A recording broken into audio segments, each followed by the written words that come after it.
Hello everyone, and welcome to our Future of Marketing event and our very first session of the day here. My name's Angela Hamilton, and I'm delighted to welcome you all to our session.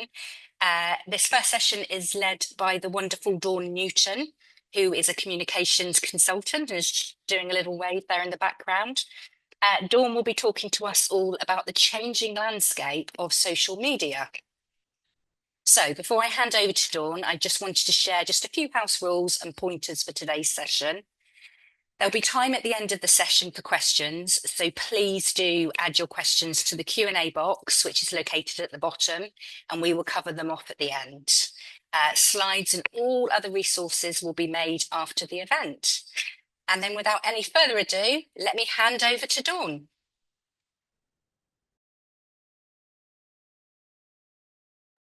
Hi everyone. If you don't press unmute at the correct time, is it even an online meeting? Sorry. Thanks so much for inviting me to speak today, Angela. It's such a delight. It's my favourite thing to do is connect to those doing all the hard work in the charity sector, performing miracles on a daily basis and supporting them. I was asked to give a brief description. So I'm Dawn. I have pink and purple hair. I've got a bright pink dress, a colourful necklace, and I'm sat on a pink chair in a mostly white and beige background. For those who might need a visual description, I'm just going to bring up my slides.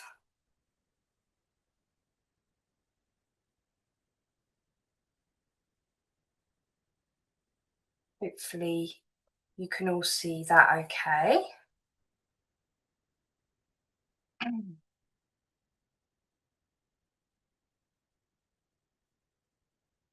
So yes, today I'm talking with you about the changing landscape of social media. Things are changing, but I also do think there are things in the presentation that I've been talking about for a long time that I think are still very true, because I think human beings have certain things they like and things that are effective and work. So hopefully it won't be too shocking that everything's changed. So I'm Dawn. I work as a communications consultant. I specialise in storytelling and creativity. I'm doing a lot of work around curiosity at the moment. So you'll see in my headshot, I've got a question mark because I've been doing a lot of interviewing different charities about how curiosity plays a role in work and helping us to remain fresh in our thinking and our motivation. I also founded a thing called the Charity Meetup, which are networking and skill sharing events for charities that have been running since 2015. So it's sort of our 11-year anniversary, as LinkedIn is telling everyone at the moment. So I'm quite proud that we've been doing that for quite a long time, and we've sort of carried on since the pandemic, bringing people together. We have a different topic each time, and it's a really powerful way to connect with one another and talk about our work. So today I'm going to cover three main topics. Those are the shift to more of an entertainment basis for social media. So moving from what was historically more connection based on sort of social networks where you would connect with your friends and family to more entertainment, and I think also like information and education and useful things as well. And of course AI plays a role in that, so content is becoming more and more AI driven and AI created, but it isn't all bad for us as charities, and I'll talk to you about that. The second area is real impact, and then helping you get organic reach, which is all about exploring how we can reach new audiences organically, not having to always pay to play, which means like pay for posts, like boosting posts or putting money behind content. And that's all about authenticity and realness and raw, but informative stuff. And then the last point will be about deeper connections, how there is a move to trying to use social to form deeper connection, often through actually more closed methods. So I'll talk to you guys about that.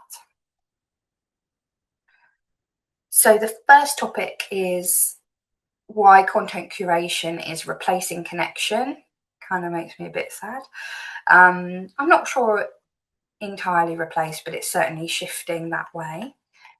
The platforms are also shifting. I don't know if you know, a while back there was a move to Instagram content being more searchable from the search engines. So now if you do a search, some of the results may be related to Instagram content. So it makes that platform more, I think, useful to us as charities, because a lot of the time we're also giving information as well as just trying to be seen. So the traditional feeds focused on seeing what our friends and followers posted, and your reach was dictated by your follower count and direct connections, which meant that large organisations were very much favoured. But now we're more looking at the interest graph. So that's how modern AI-driven feeds, so it's less to do with chronological or to do with your connections appearing first, and more to do with the algorithm, which, well, that could be a session in itself, but basically the algorithm is how they decide which content to show you at whatever given moment, and it's supposed to be based on what you would find most interesting and useful. But we can actually do quite a few things to get in front of the people we want to get in front of because of this shift. And I think it does present us an opportunity, because it isn't always about perfect content and big budgets. I think it's sometimes about real stories and being that source of positive news for people, which I think can be really powerful, because we've all had enough of the bad news and there's plenty of that around. So yeah. So the social graph was more who you knew, colleagues, family, friends, a person posting pictures of their holidays. It was quite closed, because you'd only see the content that were the people that you had expressly connect with. And when you got started, it could be quite hard. And then the interest graph is more to do with like the For You page on TikTok, and it gives you more of like the niche stuff that you like. So your feed might be full of, I don't know, crochet, if that's a thing you're into, or ASMR because it's soothing. And so there may be a lot of more niche hobbies or videos of specific things, like it could be anything at this point. I get a lot of Lego because my daughter quite likes to do Lego, and I have friends who we all sort of talk about different things you can do with Lego that are a bit more unconventional. And that kind of network is a lot more open, because you can see content from anybody in the world, and it's more to do with your shared interest is the connection that you have. And starting off on those platforms is quicker, because really it's an open book. You can start looking at the stuff you like, and it will serve you and show you more stuff that you like very, very quickly, learn more about you. So I think the edutainment, it's a bit of a mouthful, is such a opportunity for us, because a lot of charities have huge amounts of knowledge and experience, both within the people that currently work there, but also accrued over many years. They've found things that work to help people or animals or whoever it is they're serving, and they're very often specialists in their fields, which you can see that correlation between that niche subject and then having experts is a really good aligned thing. So the interest graphs thrive on curiosity of people, and users love to learn about the obscure topics, seeing how things are made, or understanding how a complex problem is being solved. So I think a lot of the time our charity challenges how do we keep it simple enough and not use specialist language that might exclude people? And how do we utilize the people that we have who quite often might be a bit reticent and shy, but, for example, could be brilliant, like a person who perhaps a volunteer even that works in a food bank who has all these amazing stories of how amazing people are giving to the food bank and also what a difference that makes to the people who come in and receive that intervention. I think it really is exciting to shift your mindset from trying to be seen to being more magnetic and pulling people towards what you're trying to do. So previously we might say, please share this post with your friends and family. And now we might say, here's a fascinating look at how we solve this specific problem. So that could be, we have a local mental health charity and their mechanism is horticulture, for example. So they help people with their mental health, not by sitting them down in a room and doing counselling as what you might think is the traditional method. They get them out, get their hands in the mud, get them planting, get them nurturing plants, and that is transformational for all of those people involved. So previously you might be focusing heavily on getting people to follow your page, and now you're more focusing on high retention content that lands on the For You or Explore pages of the social media. And before you might do broad centralized messaging to sort of try and catch everyone, whereas now I think it's much more about standing out by being really sort of direct and specific and passionate and standing for something and having something quite strong behind what you're doing and how you're talking about it. And before you might be relying on the status or networks of wealthy board members, and now you're relying more on the compelling nature of your on the ground stories. Although I do also think I'd love to see more charities working with influencers, because I think that's another big opportunity area. And I've personally done some work on those kinds of campaigns, and it's been really quite incredible what can happen when everybody sort of rallies together. Number 2 is real stories and good news, that real impact equaling organic reach. I'm sure you're going to hear lots about video today, I have a feeling. Well, I know there's several talks and Emma's going to be doing a talk with you about it. It is the way people want to receive content and information, and if you imagine if a picture says 1,000 words, I wonder what a video can capture. It's a lot, and we can convey a lot in a very short amount of time. It's very efficient, it's very moving, and the good news is that the videos that perform best, including some of the top ranking videos on YouTube, are raw and real moments captured. They're not highly edited, they're not people sat down formally being interviewed, they're not highly structured, they are real, and you feel that when you watch it. It captures your attention. So I think for all of us, just thinking about, are there ways that that could be captured, and could that even be done without us? Could that be done through our volunteers? Like the RNLI have an amazing track record for that. Could it be done through our staff? Could it be done even through our beneficiaries? Could they take control in some way of creating some content, and we're just resharing that content? So that's user generated content, which I love, because obviously it's tough out there trying to do, you're probably juggling a million things. If your role is solely comms, when I was in a small charity, quite often I wore multiple hats. And so the more we can use the power of our community, and they could be activists and supporters for us in lots of different ways, including creating some content, the better.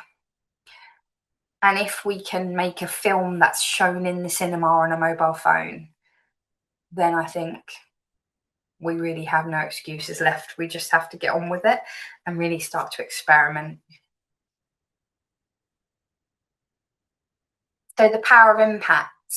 I remember when I studied communications at university, I'm one of those very unusual people that's still doing the topic that they studied, although everything's very different because it was before the internet. They said we had 7 seconds, and now it's saying 2. So you can see that our attention and that moment that we have to capture someone is shrinking. And so it means we need to think about how we can front load something captivating at the beginning of what we're doing. So that might mean that you shoot something and then you actually just pull a tiny section from that whole video that has something quite powerful at the start, and then you show something perhaps slightly less powerful as it goes through, because you've captured their attention in that moment. I think this attention economy is really interesting because I think whilst we are competing with a lot of other much more powerful and wealthier organizations, we have something they don't have, and that's purpose and meaning. And so I think a lot of people give us more of a chance effectively than they might give a company, and they have a natural interest because what we're doing is helping the world.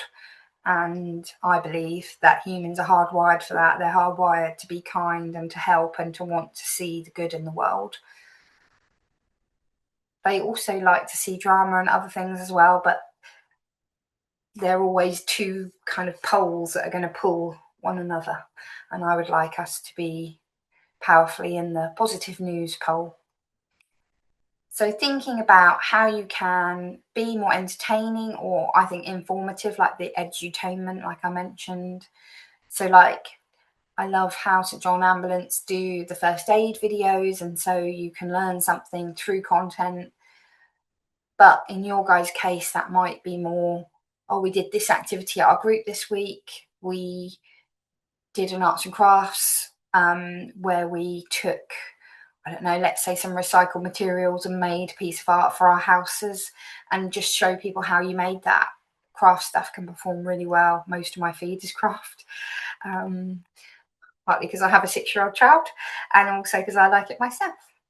And then really just thinking about this bite-sized, quick way. And perhaps there's a clip and then they can come to other areas to get the full piece.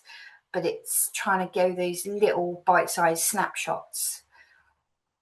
And then thinking about how you could inspire action. So that's why I think we need to step back and really be more of a platform for our volunteers, for our beneficiaries. And that's also much more powerful for the recipients of those messages on the other end, because there isn't us sanitizing the story. Oh, Sarah came to us in 2024 depressed. If it's Sarah saying, I was having a really difficult time in my life, and then I went to Lindengate and it transformed because I got my hands in the soil. I started to use horticulture to connect with nature and with other people, and it really changed my life. It's much stronger. But there's always going to be that link back to you guys because you're posting it. It's got your brand all over it. It's something we don't need to worry so much about. So topic 3 is around evolving discovery via content, and that's this social search and trust that we were talking about a little bit earlier on the overview of the topic. The rise of social search. So as time goes on, generations are sort of doing their searching in social media first. They're, instead of going to something like Google or Bing, they're going into TikTok or Instagram and looking for stuff there.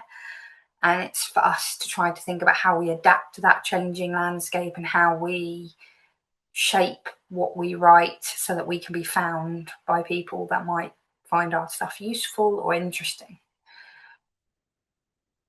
So Gen Z are looking at around 41%. When they're looking for information, they're going straight to social. Millennials around 35%, and then Gen X 22%. So you can see that graph is going in one direction. So when we're thinking about discovery via content, we're looking at trust dynamics. So audiences prefer the real person over highly optimized ad heavy search results. They want to see human faces behind a charity. They don't want to see perfect stock images. They want to see real people. Now, I understand that that can be really difficult because you may have beneficiaries that are protected, but I also think there's some really good methods to work around this. And like I've said, that might be your beneficiaries making content that's not perhaps featuring faces, but it's their hands where they're making a craft or they're planting a plant or they're doing things. It's from that first person perspective, or it's using like shadows or behind the head imagery. Thinking about your captions and keywords and how people are searching and shaping them that way. And then optimizing every post with keywords, descriptive alt text on any images, and treating your social captions like landing pages. Community over followers. So that's power of niche. We're moving into more micro communities, so they're often coming away from that mass side and coming into smaller spaces. Those spaces might be things like Instagram broadcast, WhatsApp communities. I saw just yesterday that Facebook are creating a forum product, which is about helping their groups that are one of the only things that are powerful on Facebook now to allow people to connect with one another more closely. And again, I think this plays to our strengths because I think we've always brought groups together, but we just need to think about how we use the new technologies and methods to do that, and how we also keep people safe with that as well. So we're trying to move from stop selling, stop trying to be relevant and start asking questions, inviting conversations, using that algorithm hack. So instead of always saying, oh, you know, we've done this new mural, asking people to be involved or what color it might be, giving people quick, easy actions of things that they can do to support you guys and get more people to see your content by engagement, and then asking people for their perspectives and questions. And I think this is really exciting because you could use AI to change any post into a question. Obviously, it's better if you use humans, and if you can do it for yourself, that's better. But whilst you're getting used to it, you could use AI to give you a bit of a leg up and give you some good examples. So we're going to stop shouting into the void. We're going to be more magnetic, think about how we can give value, share the hidden knowledge and expertise, what I call working out loud. So instead of all our amazing work being kept behind closed doors like a secret, we have to find ways to communicate that out because it will be powerful. Thinking about a helpful voice and sharing other stuff, not just our own stuff, partners, cool things we've discovered, cool technologies that are helping us. And then fostering that belonging, using your stories to make the viewer feel a vital part of the solution, not just a distant observer. So thinking about if your post doesn't teach, help, or move someone in the first 2 seconds, it's going to be just more noise in the algorithm feeds. So in summary, I'd really like you to challenge yourself to try the edutainment and tap into that curiosity that people have and that behind the scenes and authentic stuff. Think about mastering your social SEO. Don't write captions, write search results. You may have already been fostering those abilities through your Google ads and your Google search on your website, but it's just transferring that and thinking about that on social as well now. And then asking low barrier questions so that you're stopping selling and starting asking, showing you're interested in them as an audience. And it's really incredible that we have that mechanism. They're like a forum ready for us to hear what they want and how we can work with them better. I'm wishing you lots of good luck. Has anybody got any questions? Brilliant. Thank you so much, Dawn. There's a lot of content in there. That was great. We have had some questions come through. So we have had one from Alex who says, my concern is that I read that Facebook are not only hiding posts with links in, even if it is in the comments. For Mm-hmm. us, we run a lot of webinars, etc., and Mm-hmm. need people to book their spaces. Mm-hmm. Any ideas how we can get around it? Yes, I think it's really interesting, isn't it? I think I have had some success myself with making events on Facebook itself as a product. So rather than using like Eventbrite only, create the event in Facebook. Does add another step, but Facebook will look more kindly on internal links. So if you set the event up on Facebook as an event and then the booking links in there, I've had better success in conversion that way. So it's tricking the algorithm that it's an internal link, if that makes sense in a way. So that's one technique. Another technique, like I've alluded to, is looking at ways could you try and get those people more into a group, or using maybe looking into this forum product that's going to emerge sometime soon, or a WhatsApp group, or in another way where they're going to be able to have the algorithm's not going to mess with it. Basically, that message is going to go directly to those people and they're going to receive it. So I think it's trying to like foster that core group of people that you're working with wherever possible, getting them on a mailing list so that you can, if they've come to one event, then you can market all the other events to them via email. I know it's very old school, but I'm still very much a fan of old school. I get that completely. That's really, really helpful. Thank you. We've had quite a few more come in. We've got five more minutes, so I'm going to whiz through them. Yeah. Matt asks, how can we best balance the need for quality control with the push for authenticity when it Mm-hmm. comes to using user-generated videos instead of studio edited things? Yeah, I think it's an interesting challenge. I sort of always think about gamifying things. So we have done some success in the past with, for example, for a carers charity, we developed like a poetry competition for World Poetry Day. And so everybody submitted poems. To be honest, they were all incredible, especially the young carer poems. They were so moving. But Love then we that. we had like the winners that were like featured. So you could like curate it more in that way. That can be very powerful for more like infrastructure type charities. We did a photo competition in an infrastructure charity I worked for, and that was incredible because we could never get photos of the work. We were like a step back supporting the charities, and we got amazing photos, and those charities got prizes and recognition, and everybody was happy. So I think it's building in some, if you're worried about quality control, it's building in some kind of filtering mechanism. You could get your community to vote on the videos they like most and then share the ones that are most popular. I think you'd be surprised Mm. at how much people favour realness over quality. I think I've had a lot of experience of things that I thought was not going to go down well, and I thought, oh, it's too raw and rough, and it's performed amazingly. So I would just experiment, and I would try to work with your teams to allow that, because I think often comms people are restricted by a lot of rules. Are those rules really there to make the charity as effective as it's possible, or is it just to try to make them look professional? I'm not sure how important that is for me anyway. I Yeah. want a charity to be doing a lot with little, and so for me raw is more powerful, if that Yeah, makes any sense. it does. Thank you. So Helen asks, um, searching social media rather than Google or Chrome makes me nervous as it Mm-hmm. may be fake content. Is Mm-hmm. this is this an age thing, do you think? Yes, as you saw with the graph, it is very much an age thing. However, like I've said, the social content's also infiltrating Google anyway, so it's the way it's going. So we kind of just have to roll with it, unfortunately.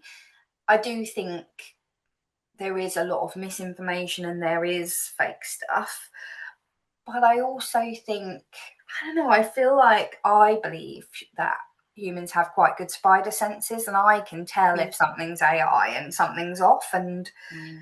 so I think to an extent we just have to trust people to be discerning, and try to understand the big systems that are working around us and trying to unfortunately play the game. I don't like that much because I'm not somebody who wants to play games, Yeah. but it's just the way the world is now. And Yeah. I think always remember that we're so lucky, like, because I'm so old. When I was at uni, we had dodgy dial-up internet. We had none of these avenues when I studied. You'd have to pay for an ad in the newspaper, a billboard. If you think how limited it was previously, I'm thankful every day that we do have these free methods. I know it's not free in terms of time and effort, but it's still incredible that we can There's connect to somebody anywhere mm, potentially. And I'd really kind of counsel focusing on being seen rather than worrying about it being perfect all the time, because the battle's being seen, that's hard, and hard fought and hard won. brilliant. Thank you so much. We've got quite a few more questions, but I think we've probably got time for one more. If people Um, want to like send me them, I'm on Instagram and I'm on LinkedIn, and I'm more than happy to Brilliant. chat to people outside of this because I really do want to help. It's not a Brilliant. problem. That's And really my charity helpful. meetup groups, also, you could post things in those if you want to join those communities and post in those. And other users might also have views. Carry on. Brilliant stuff. Thank you so much. I'll just go through this one very quickly. So Kate says, we have had a lot of negative, racist and inappropriate comments across social media, which Oh, our shit. staff have then had to deal with. It's dreadful, isn't it? Oh, There God. is a concern about how we support our staff to use social media. Yeah. Is there a good suggestion for how we can support staff through this, and any tools or resources that we should be looking at? That's been The upvoted, first, actually. yeah. The first tool that I thought of was a thing that Kirsty Marins, who's a good friend of mine who also does similar to me, worked with Charity Comms to create, which was like a well-being guide. And a lot of that was also about having breaks and taking some downtime, which is universal. And I believe there was some stuff around handling difficult comments and content in that resource that I believe is free universally. I also think that it's trying to put in practical mechanisms that you would have if that had happened in real life. So you probably have safeguarding and certain things that you do. Like if you're a charity where the users are going out and meeting people, you probably have some kind of like supervision where you come back and sort of talk about how it's gone, both in terms of difficult clients, but also perhaps mistakes you might have made when you're trying to learn and craft your skills. I think if you can try to transfer that to this online stuff wherever possible, or find a virtual equivalent, a lot of it for me is about connection. It's making sure those people feel connected, they feel understood, they feel listened to, they feel important. So it's finding mechanisms for that. There's an amazing charity called Anti-Racist Cumbria.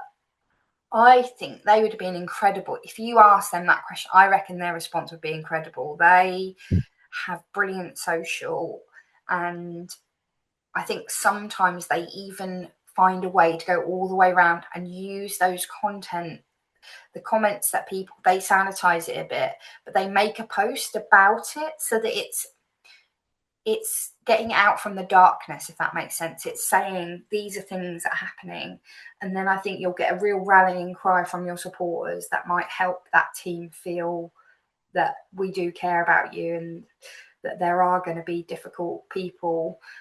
But it's a very tricky thing, I think, and there's no one size Yes. fits all. Every Yeah. organisation is going to be different, but I think the more you can just sort of support, engage, I'd really recommend. Brilliant. Thank you so much, Dawn. And I Mm. think we've just shared the links that you just mentioned Fab. in the chat. Thank So you. thank you so much. Yeah. Um, I'm afraid that's all we've got time for. Yes. Thank you so much again. Thank you for Definitely. sharing your expertise with us, Dawn. Thank you. It's great to have so many questions and so many people so engaged with the session. And Um, if anybody wants the 30-minute consultation, I'm offering that free to anybody in the session. Give me a shout on whatever social, whatever's easiest for you. And like I said, I just really want to help people. And I think I love that you guys are doing this conference, and I love your work. And I'm really grateful to be involved, and wishing you all a great rest of the day with all the other brilliant talks that you have. oh, thank you so much, Dawn. Thank Take you. care. Thank you. Take care. Bye bye. Bye. So our next session today is with Emma Bracegirdle. She's founder of the Salt Ways, and Emma will be talking to us about how charities can thrive in the age of AI. So we will see you very soon.